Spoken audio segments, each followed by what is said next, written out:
Peggy 3.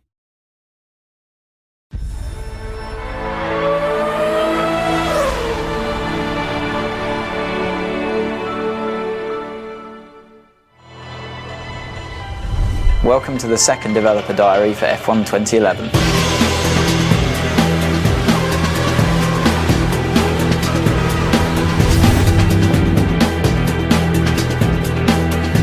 A lot of the feedback that we got on the 2010 title was that the handling is very good. For me, that's obviously the thing I want to try and correct as much as possible and improve. It's not a case of transferring what we'd learned from 10 and just putting it back into 11.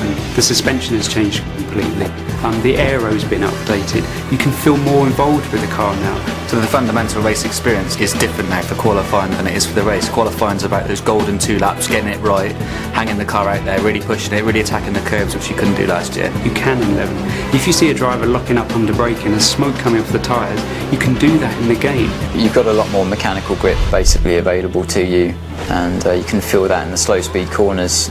I think it's fair to say last year we were trying to balance handling and AI at the same time, whereas a year later we've already got that foundation there. The easiest way to look at the AI this time around is they're more dynamic in their decisions. In F1 2010 they would often make the right decision, but then that situation would change and they were committed to a course of action, whereas in F1 2011 they're aware of all the variables, all the surroundings, and they're able to adapt their responses on the fly if things change. It's about them being in sync with the player, following the rhythm of the race. You know, they'll go for an overtake, you know, a bit of draft, and all of a sudden that side of the track's not the right one to be on. They're much more likely to pull back in rather than just try a crazy move around the outside. I mean, they can certainly make mistakes.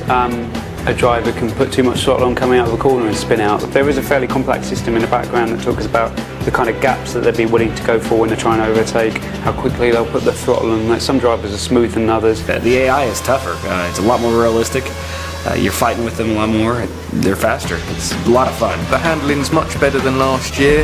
There's a lot more control than there used to be with the oversteer and the understeer. You can really feel the car and also save it if you get a bit of a moment.